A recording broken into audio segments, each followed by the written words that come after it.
Diddy's final shot at freedom is slipping away. Trump has officially shut the door on a possible pardon. Even a desperate $50 million bail offer couldn't save him. With sentencing just weeks away, is Diddy really about to spend the rest of his life behind bars? The real question now, what exactly did he say to Trump that made him turn cold? And is there any way out left for Diddy? Combs, right. Would you consider pardoning him? Well, he was essentially, I guess, sort of half innocent. Yes. I don't know what they do. He's still in jail or something, but he was celebrating a victory, but he seems, I guess it wasn't as good as a victory.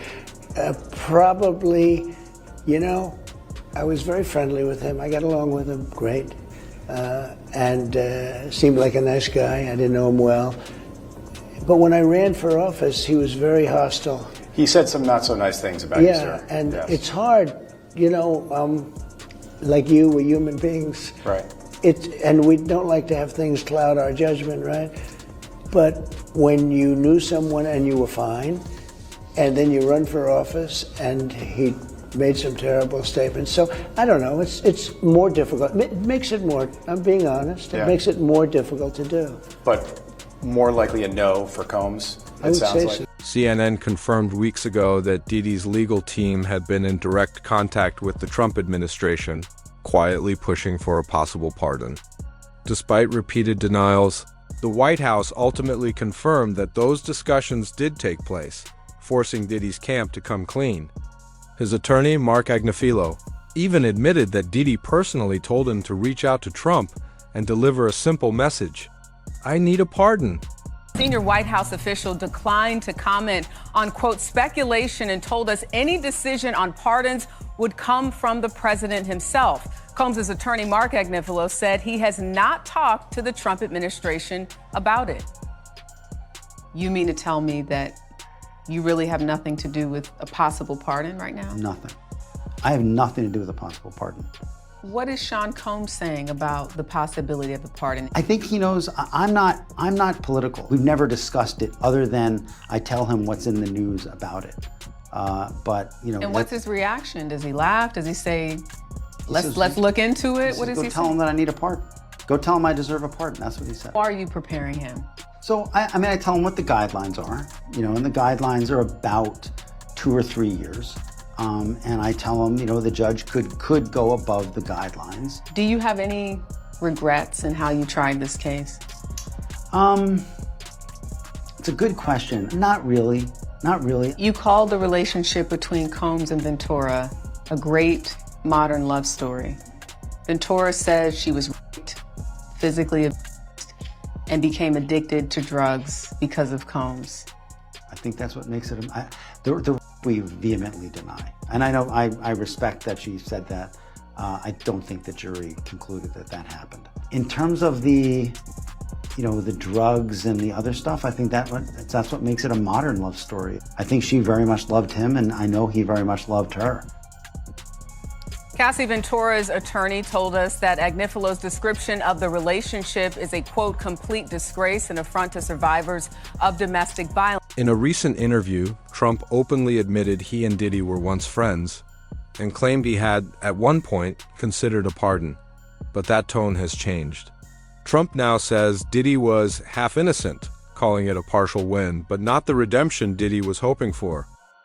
Diddy was a good friend of yours back then. He has since found himself in some very serious legal trouble. Yeah, that's true. Would you ever consider pardoning him?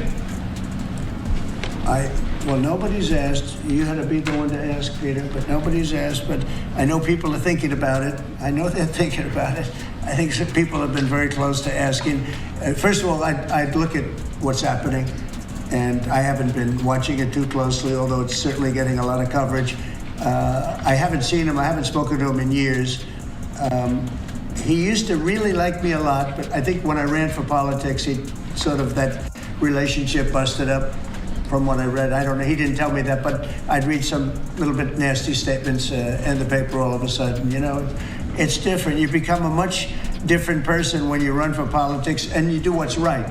I could do other things, and I'm sure he'd like me, and I'm sure other people would like me, but it wouldn't be as good for our country. As we said, our country's doing really well because of what we're doing.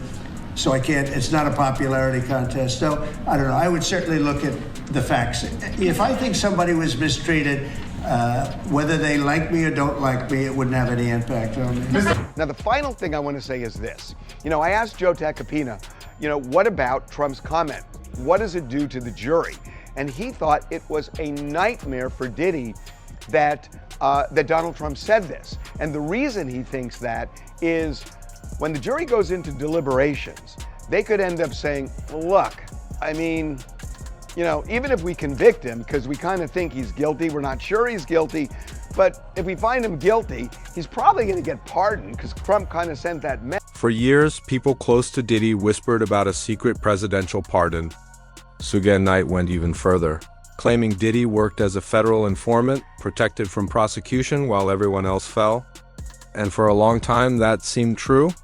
Confident in his supposed immunity, Diddy bragged about his power, acting as if no law could touch him. But that illusion is finally cracking. Do you think he's going to be all right because someone's going to tamper with the jury? Is that what you're trying to say? He got enough influence, and I'm quite sure, don't seem like the prosecution is that bad against him. Don't seem like I think he got some favors with the government. I think they're going to show him a little leeway. It might not seem like it when it's all said and done, but I don't think he has nothing to worry about. I don't think he's worried because he's going to be federal. And if he get convicted, Trump's going to pardon him. So what's the worry? You think the President of the United States would pardon Sean Combs for trafficking? Shit, he pardoned Michael Harris, who allegedly killed a Jewish teenager, or had him. So they don't care about that. It's all about, what's in it for the long run and what the bucks say and what the power of the people want. How does it go on for so long? When we were on the street, we didn't get a day's rest. I mean, the government was all over us. The FBI is all over us. They got investigations on us. They got informants. They got surveillance equipment. But he was not cutting you off, but he was an informant for years. Was he really? Yeah. That's why when people was like, oh, he's going to run, he's not. It's the reason why these type of people get caught up.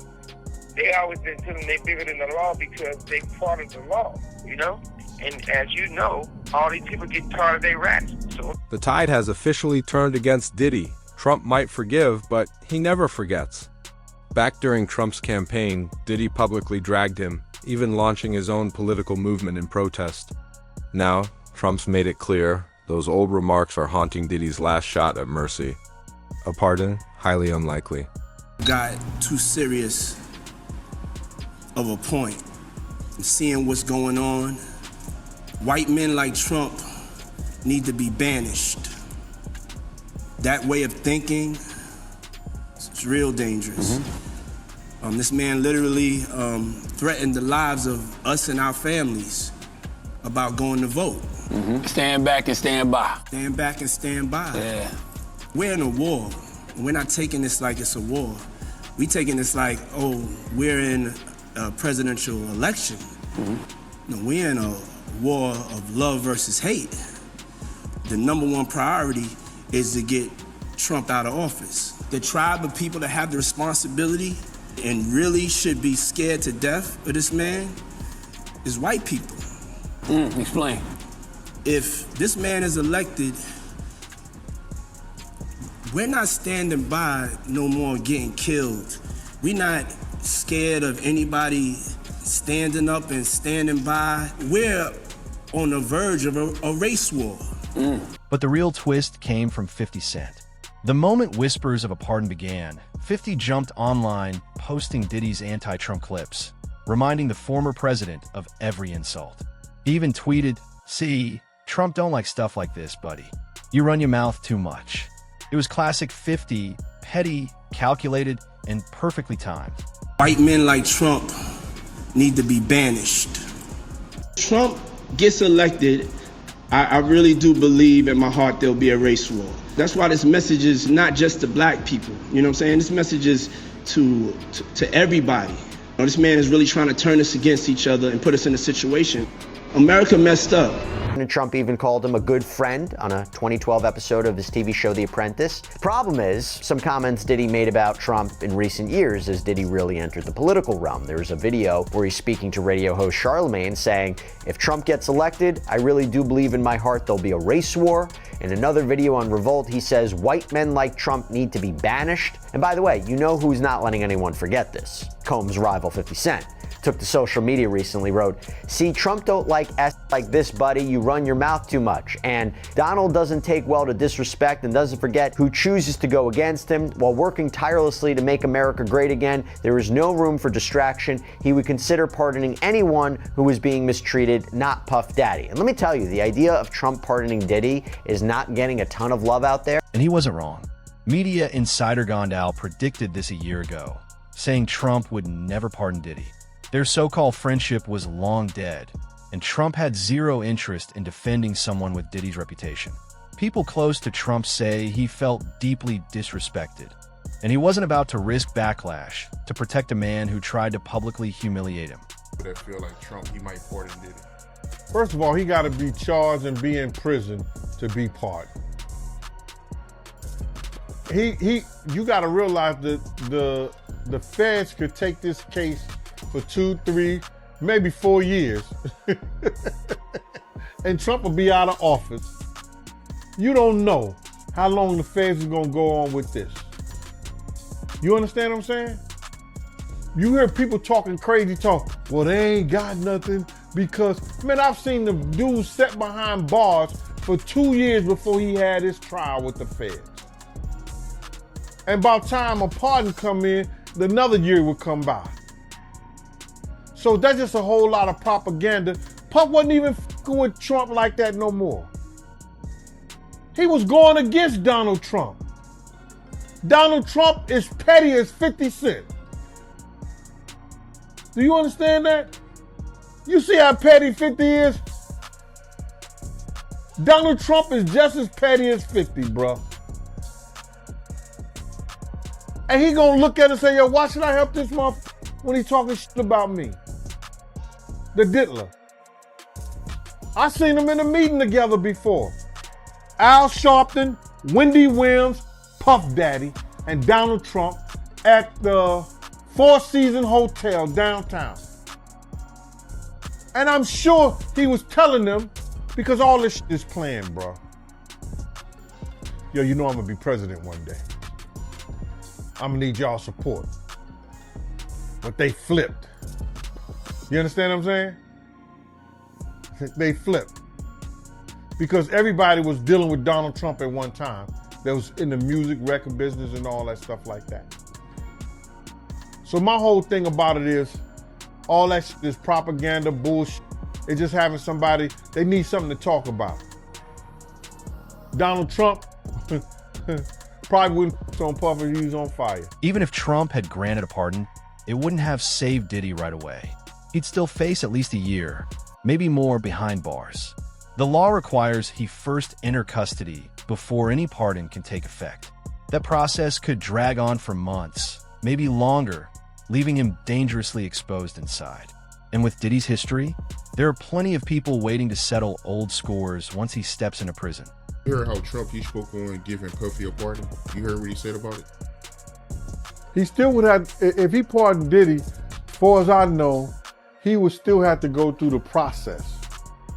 I don't think Trump is just going to send the marshals or the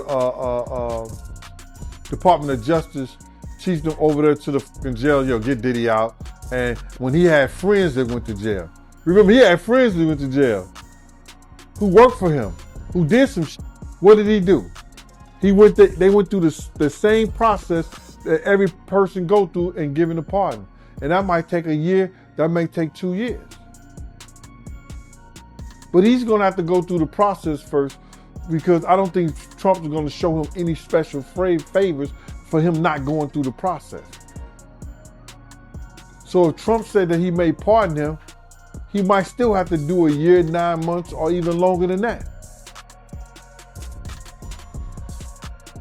And I don't believe he is. I think 50 gonna be right there in his ear. And I think 50 is closer than Trump than Diddy is. Now prosecutors are turning up the heat even further. They're urging the judge to go beyond federal guidelines, pushing for a sentence far longer than Diddy ever expected. With no cap on a maximum term, his fate lies completely in the judge's hands. Early July, Combs was convicted on 2 prostitution-related charges, each carrying a maximum sentence of 10 years. He was found not guilty on the more serious racketeering charges. Today's a great victory. After the July verdict, prosecutors initially expected Combs would face a prison term of 4 to 5 years, according to CBS News. However, according to a written submission filed Thursday in a Manhattan federal court, as reported by the Associated Press, the expected sentence is now substantially higher. The submission also opposed Combs' request to be released on a $50 million bail ahead of his October 3rd sentencing. The filing also says Combs must remain in custody until sentencing unless he can prove exceptional circumstances, and according to prosecutors, he cannot. This comes after a previous bail request for $1 million was also denied following the verdict. A federal judge ruled there was no evidence to suggest Combs doesn't pose a danger to others or the community.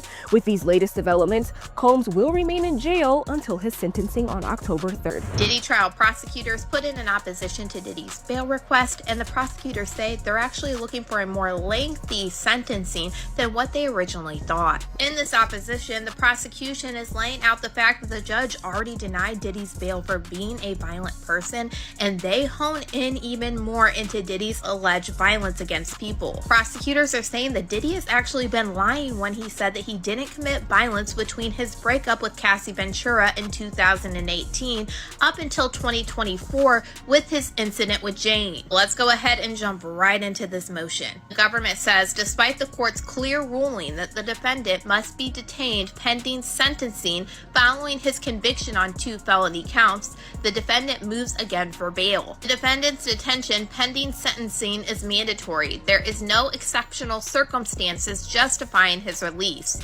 Even if there were, the defendant cannot demonstrate by clear and convincing evidence that he is not a danger to the community. This court properly denied the defendant's request for bail on July 2nd of 2025, and the defendant has failed to present any reason for the court to reconsider its ruling. The court should deny the defendant's motion on this again on that basis alone, but then they get into listing more reasons. The defendant has failed to meet the strict standard for reconsideration. As an initial matter, the defendant's motion is untimely under Rule 49 because the motion was filed 27 days after the court's July 2nd, 2025 bail determination.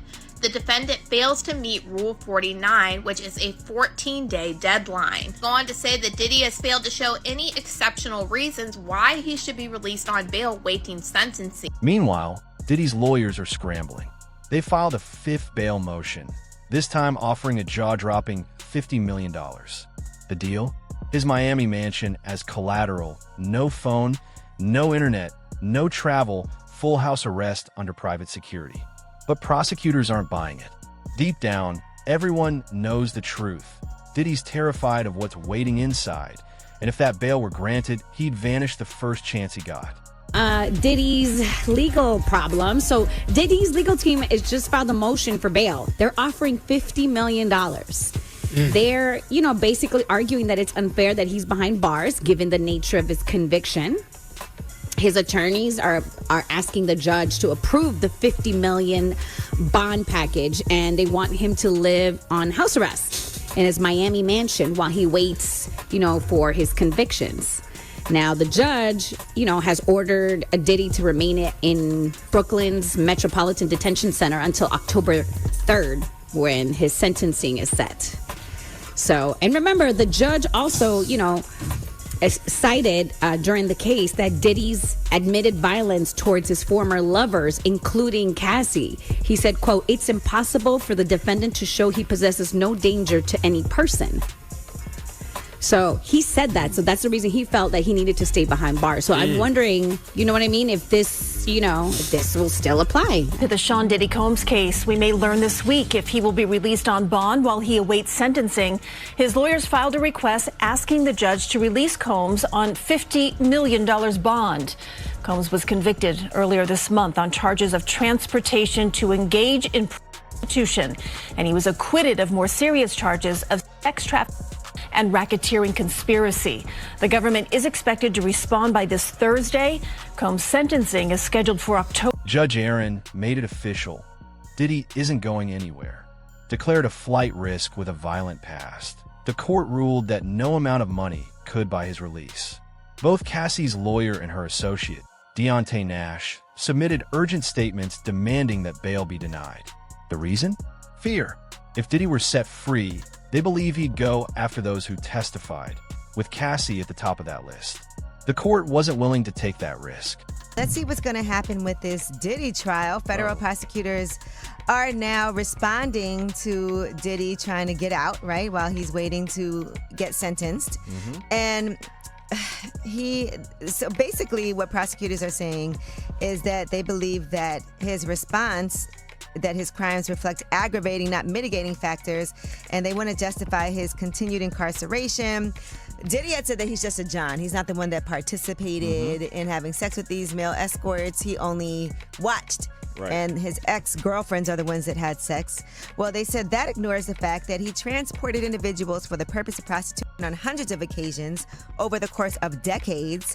And they also said he did ply Cassie and Jane Doe with drugs to make sure they would participate in marathon freak-off sessions while victimizing them through his violent outbursts. So they said he should not be released on a $50 million bond because he does pose a danger and he has a history of violent behavior. Sean Diddy Combs has officially been denied bail following the verdict, and the way he reacted says it all.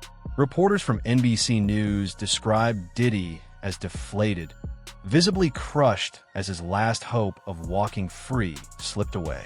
His lawyers pleaded with Judge Aaron Subramanian, arguing their client should be allowed home before sentencing.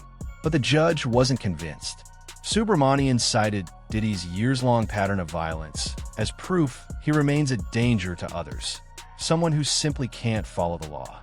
While Diddy was acquitted on 3 major racketeering charges, he was still convicted on prostitution-related offenses.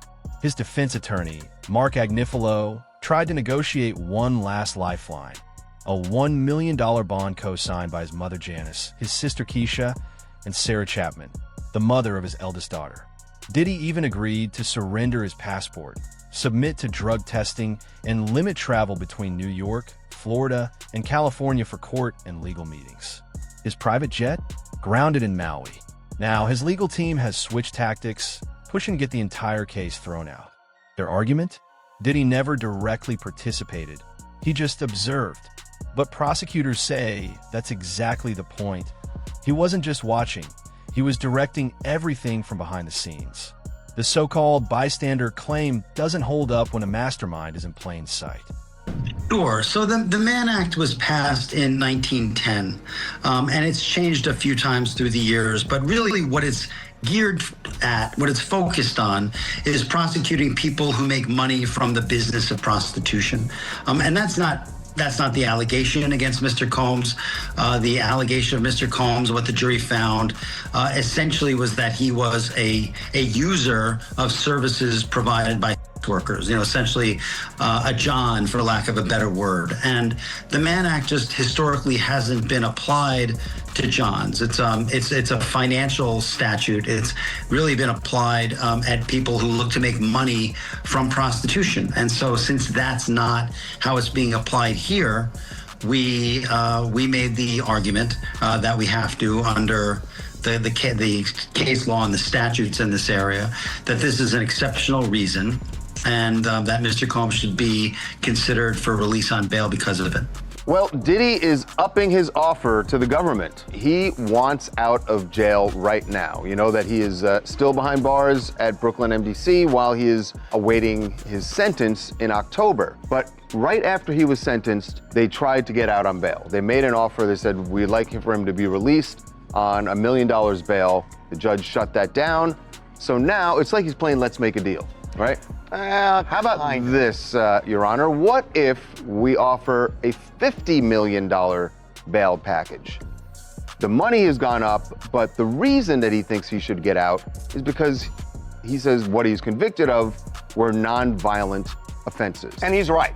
He's right that he was convicted on 2 counts of the Mann Act. The Mann Act is hiring a prostitute and taking the prostitute across state lines. It's a nonviolent crime. And just when it couldn't get worse, it did. A brand new lawsuit has exploded onto the scene, dragging both Diddy and his son Justin Combs into the spotlight. The allegations are chilling. A woman claims she was lured to Los Angeles in 2017 with promises of a job, only to be held captive for an entire weekend and repeatedly assaulted. Self-proclaimed bad boy for life, Sean Combs is facing a series of new allegations of sexual abuse tonight. At least 6 people filed civil lawsuits against him in federal court in New York today. I think the biggest headline from here is that one of these alleged victims was a minor. That's serious. Very serious, and I agree with you, Elizabeth. Obviously, it changes the game. This is just a civil lawsuit, but if that works its way into the federal criminal indictment, if there is indeed a superseding indictment, that changes the game in 2 ways. One, of course, there's a mandatory minimum and very serious sentences for traffic minors, but importantly, it really gets around one of Combs's defense, that is that the sexual contact happened, but it was consensual between adults because, of course, minors can't. Now, with Trump refusing a pardon and the court slamming the door on bail, Diddy's empire looks finished. Once untouchable, he's standing alone, out of power, out of favors, and running out of time. The man who once controlled the industry now can't even control his own fate.